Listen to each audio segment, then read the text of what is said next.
kabajamtoota fi jaalatamtoota hordoftoota Ayeetu Show nageenyi faraad jaalalli waaqayyo bakkuma isin jirtanitti isiniif haa baay'atu kan isin jedhu waan Ayeetu Show jedhama namoonni biyya jalqaba warra jaalala kanaan ta'an ana dhufoo bakka nagaan dhuftan jecha subscribe gochuun maatii kanatti makama kanneen immoo hordoftoota kan qotaatanii bira deebi'ee bakka nagaan dhuftan yeroo kamii fannoo wajjin dhaabbattan like share gochuun jajjabeessaa kan turtaniif galanni kufinan isiniif qabu guddaadha isiniin jecha egaa guyyaa har'aas torbee keessatti gaaffii deebiin kun guyyaa tokko wadhaa kan isin midhagahu egaa akkasumatti bashannantan akkasitti bohaartan homaa shakkii hin qabu egaa namni har'a isiniif qabadhee dhufee Saaroon Tuubiin namoota hedduun keessan akka beektan hin beeka egaa Saaroon Tuubii mee wajjuma waan isin jettu laalla anillee gaafadhee ergeefin ture yoo sababii haalli mijataan hin jirreerraa gaaffii deebiin kun erga gaafatamee namoota isin dhiyeessu kana gaaffii deebii isaanii dhiyeesse kana qaatan isaan gaafadheen ture bubbuleera jechuudha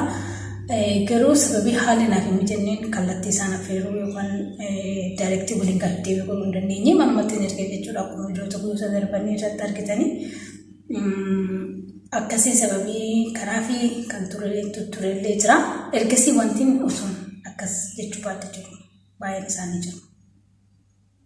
Aduun gaafachuu baadhee gaaffii akkasii kan hin jedhu maaliif namni hararra boruu waa baraa deema walirra waa baraa deema waan nagurra waa baraa deema waan ta'eef gaafiin gaafadhee barumsa irraa argadheen jira yaada isaa mana keessa namni maal akka gaafatu maal akka deemsu beekuu qaba waan bareedaa barumsa bal'aallee kennitee jirti Saaroon Tuubii wajjin hafa xuraatti turtii gaarii qabaadhaa isiniin jecha yaadaaf qeeqa qabdan akkuma yeroo darbee naaf barreessuu hin dagatinaa anaafillee Saaroodhaafillee namoonni immoo Saaroodhaaf maatii hin taane maatii kootaatan kan jirtan yoo jiraattan akka mana Saaroo dhaqxanillee abdii guddaan qaba namoota gaaffii deebii gaafadhu hunduma isaanii linkii isaanii waan hanqaa of hin argitu jedhee waan ani yaaduu fi kallattumaan karaa Saarootti isin dabarsaa turtii gaarii waliin qabaadhaa isiniin jedha. Nagaan waaqayyo isiniif haa baay'atu hordoftoonni Ayyee Show jalatti kan argamtan biyya keessaa fi biyya alaa akkam nagaa keessan fayyaadha jirtu miti anis jira waaqayyoof haa galatu isinillee nagaa guutuu akka qabdan abdii guutuun qabachuudha. Guyyaa har'aa immoo keessummaa gootee gara mana isheetti na affeertee jirti Ayyeen jechuudha asumarraan guddaa galatoomi jechuun barbaadani gaaffii naaf dhiyeessiteerti jechuudha gaafficha nan deebisa gaaffii tokko garuu hin deebisu ishee biratta taa'u jechuudha gaaffii sana waan ulfaatu osoo hin taane waan dubbatamuudhaan danda'ee dubbachuu hin danda'u wanticha sana jechuudha. Kanaafiyyuu tokkoon dhiisaa warra kaan garuu isin deebisa jechuudha. Gaaffii jalqabaa akkas jedha. Saaroon of ibseedha. Saaroon yoo namni ishee ibse wayyaa fi namni yoo ishee ibse wayya Saaroon malee of ibsitee of kuluu dandeessi waan akkaataatti biyyi beekuu fi akkaataa ofii ishee kan biraa himachuu dandeessi namni waan gaarii malee waan gadhee ofii fi yaadu kanaafiyyuu yoo namni ibse wayyaan jedha. Isaatti dabalee immoo yoo of ibsu siinaan jettee ani nama aaruudha dafee nama baay'ee harde jedhee aaruudha jechuudha. Garuu nama qimii garaatti hin qabannedha jechuudha hanguma dubbadhu sanadha akkuma dubbadhu sanadha jechuudha fillafiitiin baafadha sanadha. Kana biraan immoo waan keessa ishee eeyyamee fi ishee ajaja malee irra caalaasaa jechuudha miti waan isheedhaaf hin taane kan hin fudhanne jechuudha maatima keessaas ta'e alarraas ta'e jechuudha gaafa keessa yaada namaa fi gorsa namaa hin fudhadhu jechuu miti. Waan nan baasne nan baasu yookiin immoo sin baasu keessi koo waan murteesse ittiin deemu jechuudha yoo didee itti deeme yeroo hedduu nan miidhama waan ta'eef jechuudha. Kanaaf waan keessi kiyya didee fi waan naaf hin ta'u jedhee ani of amansiise gonkumaa raawwadhee hin godhu jechuudha. Erga biyyaa baatee gaabbisee beektaadha eeyyee sirriitti gaabbee beeka maaliif hin gaabbisiitti fakkaate anis ta'e karoorri koos ta'e karoorri maatii kiyya baradhee akkan galma ga'uudha malee akkan biyya arabaa yookiis immoo nama jala ashkarii ta'u tasa hin fedhanii anillee kaayyoon koo sanadha jechuudha. Sanas immoo dhimmanni adda kuteefitu yookiin barnoota addaan kuteedha. Hanga ammaallee maatiin yoo naa bilbilanis ta'e na wajjinaa isaanii kottu barnoota xumuriidha jechuudha. Ajandaan isaaniif qabanis biyyis ta'e naannan kan naaf qabu barattee guddoo guddaa geessi malee iddoo kana dhufti miti. Haa ta'u malee hireen akka namaaf kennedha. Gufuun balbala irraa ganama namaaf kaati. Haa ta'uyyuu malee kanaafiyyuu sababa sanaan gaabba yeroon hiriyoota kiyyaa fi barnoota kiyyaa yeroo fi aarsaan barnoota irratti kaffalaa ture sana yoo yaadadhu hedduun aara haa ta'u iyyuu malee garuu barnoota naaf ta'alleeti eegalee immoo nan baradha jechuudha jedheen abdadha waaqayyo na gargaara Kaamana waaqayyoo ni jaarraa waaqayyo immoo waaqarra nu gargaaraa jedhee Nehemiyaan. Kanaafiyyuu ani nan yaada waaqayyo immoo na gargaara jechuudha. Jireenya kee keessatti maaltu sodaachisaadha? Jireenya kee keessatti wanti na sodaachisu wantoonni dhimma foonirraa yookiin immoo gara bakkeedhaan mul'atanii fi addunyaa irratti mul'atan wantoonni na sodaachisan tokkoyyuu hin jiru. Kun dhibba keessaa dhibbate jechuudha. Haa ta'u garuu maaltu na sodaachisa sitti fakkaate? Namni hundumtuu addunyaa kanarraa hin deema. Sodaan konni guddaan hojiin koo sirrii miti, haasaan kiyya sirrii miti, ejjennaan kiyya heeraa fi seera uumaa kiyyaa cabsee waan hin jiruufi sana bor akka amantaa yookiis immoo osoo man as keessa jiru natti dhufaa laata ilmi namaa jedhee baay'ee sodaadha jechuudha. Kanaafuu guyyaa tokko immoo dhufee nu sassabbachuudhaaf jira. Sana sodaan kiyya malee sodaa dhimma foonirraa mul'atan wantoota kallattii biraatiin homaan ittiin fakkaatanii sodaasaas hin qabuani jechuudha. Garuu osoon hojii gadhee moo hojii fokkisaa moo hojii bareedaa hojjedhu natti dhufa ilmi waaqaa jedhee kana sodaan kiyya inni guddaan kana malee hojii gaarii utuun hojjedhu natti dhufe nan gammada. Sidattuu hojii badaa yoo ta'e immoo boriin kiyya yaaddoo guddaadha. Sana qofa sodaadharraa kan hafe wanta biraa gonkumaa raawwadhe hin sodaadhu. Biyya lafaa kanarraa maaltu si gammachiisa maaltu si gaddisiisadha? Maaltu si gammachiisa kan jettee fi mucaa waaqayyoo ta'uun koo hedduu na boonsa jechuudha. Gaafa hundumaayyuu nan gammada. Qabeenyaaf beekumsiif dandeettiin kiyya gonkumaa raawwatee nan gammachiisu nattillee hin tolu jechuudha. Maaliif kan abiddatti na oofu waan ta'eef sana waan ta'eef jechuudha. Kanaafuu mucaa waaqayyoo ta'ee immoo waaqayyoon galateeffachaa jiraachuun koo hedduu na gammachiisa na boonsallee jechuudha. Boriifillee jechuudha. Maaltu si gaddisiisa watte immoo seera uumaa kiyya dhibba keessaa dhibbatti eegee jiraachuu dadhabuu koo akkasumas immoo namni waan uumameef dagatee akka fedha mataa isaatti jiraachuunsaa hedduu na gaddisiisa jechuudha. Keessattuu dhaloonni bara ammaa akka barannoo'i akka fardaaf gaangoo jiraachuun dhala namaa fi safuu fi heera uumaa cabsuun hedduu na gaddisiisa. Kanatu na gaddisiisa jechuudha. Ana kakkooti jechuudha. Osoo gaa'ela qabaattee abbaa manaa kee fi obboleessa kee keessaa kamiin otoo ajjeesi dirqama sin jedhanii kamiin ajjeefta dirqama deebiseedha. Dirqama deebisuu hin ajjeesullee jechuudha. Lubbuu baasuun cubbuudhas waan ta'eef jechuudha. Nafsa gadaayii ta'uu hin barbaadu. Macaan qulqulluu akkas jedha. Sababaan isin deebisneef siin himaa jechuudha. Duutis jireenyis aboo arraba namaa jala jiraadha. Erga aboo arraba namaa jala jiraate ani dirqama abbaa manaa kee ajjeesee nan ajjeesa yoon jedhee har'a sii deebise ajjeeseeraa jechuudha karaa gabaabaa jechuudha. Ajjeeseeraa jechuudha karaa gabaabaa jechuudha.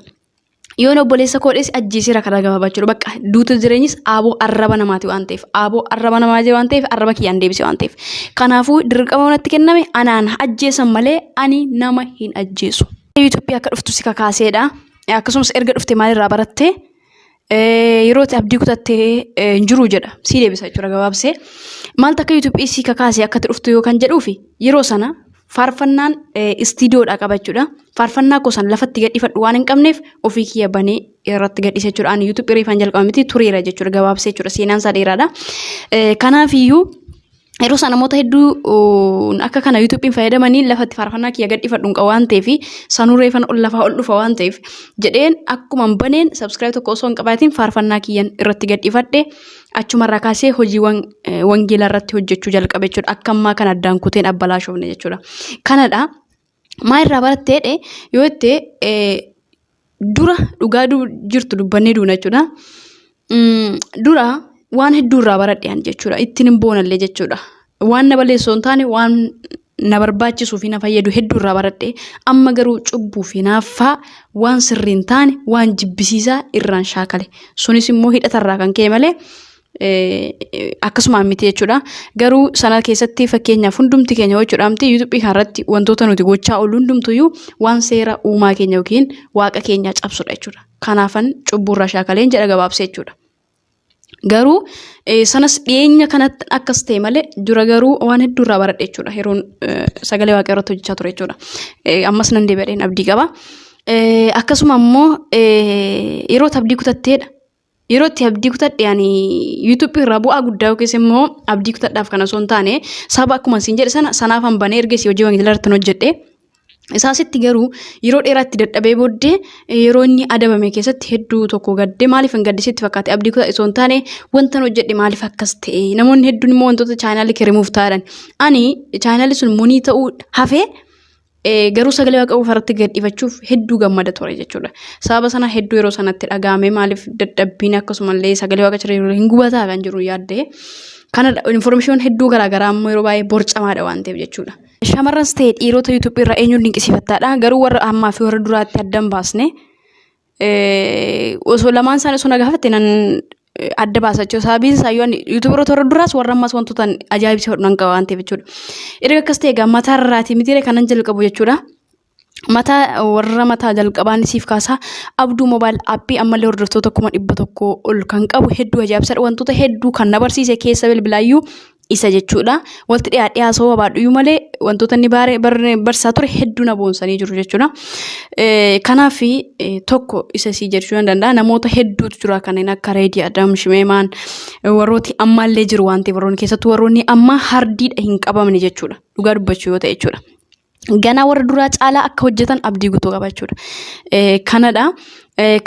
Akkasuma yuutuubaroota haaraaf maal dhaamta maalitti dabalatte abdii guutuu osoo hin taane jabaatanii yoo hojjetan ogummaa mataa isaanii yoo mul'isan wanti isaan daangessu tokko illee jiru jabaadhaa itti fufa ogummaa horadhaa beekumsa illee horadhaa dhalootaaf immoo bu'aa buusaa darbaan jedha yuutuubaroota haaraati wal gargaaraa wal cimsa wal tumsa ati baddaa ati gammochiidha gandummaaf zarummaan hafee tokkummaa yoo cime gana wanta addaa fi ajaa'ibsaa hojjechuu dandeessuun jedhaani. Gaaffitaan immoo jaalalli namoota yuutuubii kanarra keessaa osoo kan koo ta'e jettee argitee yookiis immoo laaltee yaaddee beektaadha gonkumaa hin beekuan. Sijjammar kanaan dura gaaffiiwwan tokko akkuma qoosaatti gaafatanis dubbadheeraan jechuudha.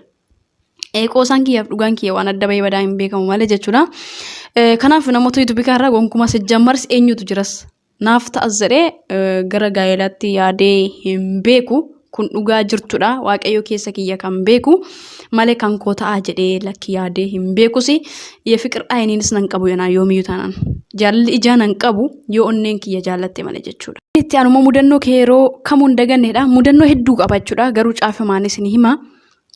Madaamiin nyaata qopheeffattee saayinaan gootee koshinaa gooteetti jechuudha. Ani garuu kamaaltu akka na dha'e guyyaa sanan beeku akka waan isheen naaf laatteettan fudhadhee nyaadhe jechuudha. Nyaata isheen ofishee qixeeffattee saaniitti naqattee hundumaatti qixeessee kaattee fudhadhee nyaadhee fixee aan ofii kottu koshinaa dhiqee bahee umara deemi nyaata naaf hidhee naan jette. Innaa akkamittan sii fidaan jedheen yeroo heddummoo jechuudha. Kanaafuu akkamittan sii fida jennaani maalan sirreeffadhee kaadhee fidee nan nyaadheen jedhe jechuudha. Isheen illee natti kofaltee duute aanillee jechuudha baay'een raajeffadhe maaliif sitti fakkaate osoo nyaatumti sun illee hin jiru ta'e kan biraan hin jiru ta'e salphadhee olii kan nyaata ishee gittin godheen fitadhe jechuudha. Biyya hambaa keetti darramanii jiran jechuudha. Isaaniif ani ergas ta'e dhaamsa akka namummaa kiyyatti nuti yoo tokkomne sagalee taanee fi iyyinee baasnerraa akkasumas immoo waaqayyo waaqarraa ka'ee dirmateen malee ormaan ni jiran ittiin fakkaatu. Keessaaf alaanii qulfii yookiin cufaa keessa jiru biyya keessaa kan nu dirmatu hin qabnu alaa kan nuuf ka'u kan nuuf dhiiga keenya hin qabnu waan ta'eef nuti warri wallaaloon illee akka dandeenyuun kallattii afaan beeknuun yoo waaqayyoon kadhannee fi kaan immoo du'aa akka yoo gooneef furmaanni dhufuu danda'a. Sararraa kana fe'een erga biraan qabu. Sababiin isaas immoo kan arginee kan keessa jirru waan ta'eef jechuudha. Sababa sanaafan baay'ee natti dhaga'ama jechuudha. Erga waan hin qabneef jechuudha. Sararraa kana fe waan biraan hin jiru. Furmaanni harka waaqayyoo jira.